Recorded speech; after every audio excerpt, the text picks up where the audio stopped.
My mom's side, my grandmother and grandpa are Ukraine, and my grandpa's father is English and Scottish, and his mother is Portuguese, and my grandma on my father's side is Ukraine.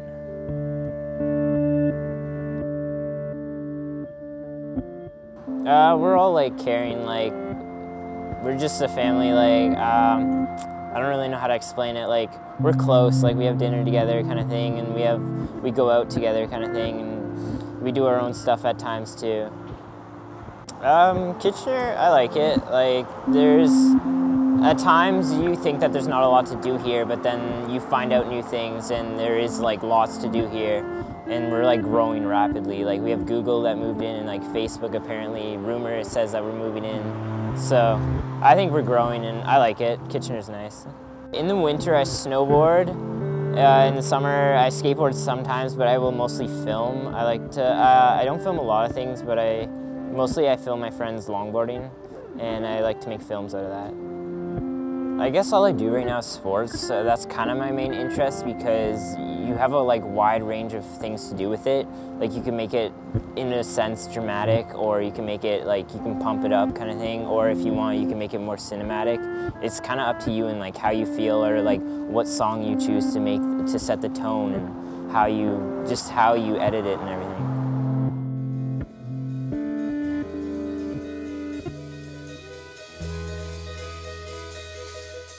I've been here since September. I live in Cambridge in West Galt. I'm American, and so to get into the country is kind of difficult without a work permit or a study permit. So I was looking for work, and I couldn't find it, and so I decided, all right, I'm gonna go to school eventually, so I'll just do it now. Applied to Conestoga College 4 days before the program started, and came here as fast as I could. My parents, when I first suggested it, were like, "Oh, Canada, eh? Coffee and donuts," and that was it. That was all they had. So the first time I went through Cambridge was my first day of class, and it was at 6 in the morning, and it was and this was in September, so the leaves were just starting to change, and it was just beautiful. The foliage, and it's there's fog, and then I came in and I saw the steeples of the churches and all the old buildings, and I thought, this is really pretty, I'd like to live here. In this area, it's really multicultural, and it seems to me, I haven't lived all over the United States, but I'm from upstate New York. It's only 4 hours from New York City, and of course the city is very multi-ethnic and multicultural, but where I'm from is very not. So it seems like you can go into small communities in Canada, and there are so many more immigrants and so much more diversity than small towns in the US. I like this area. I think it's a good size. It's comfortable. It seems like there's a lot you can do that I haven't even gotten to yet, but I believe that it's there. And when I'm willing to go find it, I will. And it's more manageable than a huge city.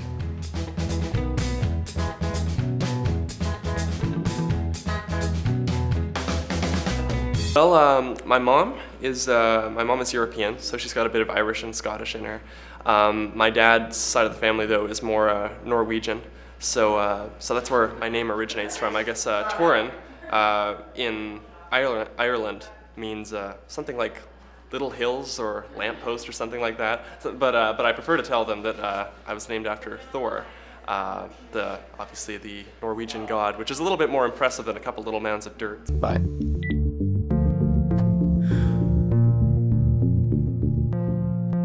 I've lived in Kitchener my whole life. I've lived in the same house my whole life, and it's a fantastic community for the arts. I'm an independent filmmaker of sorts, so I do a little bit of writing and a little bit of music on the side too.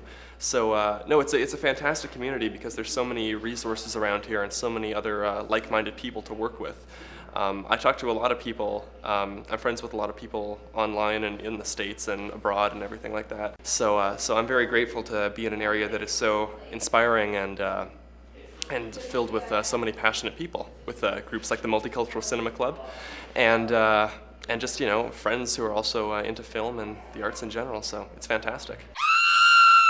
I got into horror films pretty much the same time I got into any films in general. I started watching this. I bought this movie from a local record store called The Astro Zombies, which was this sort of campy sci-fi movie from the 1960s.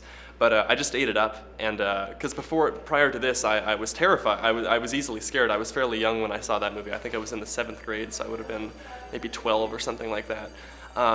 But I got into the B movies. And I just started eating them up, and from there I got into more serious ground, watching more legitimate horror movies, so I eased myself into it that way.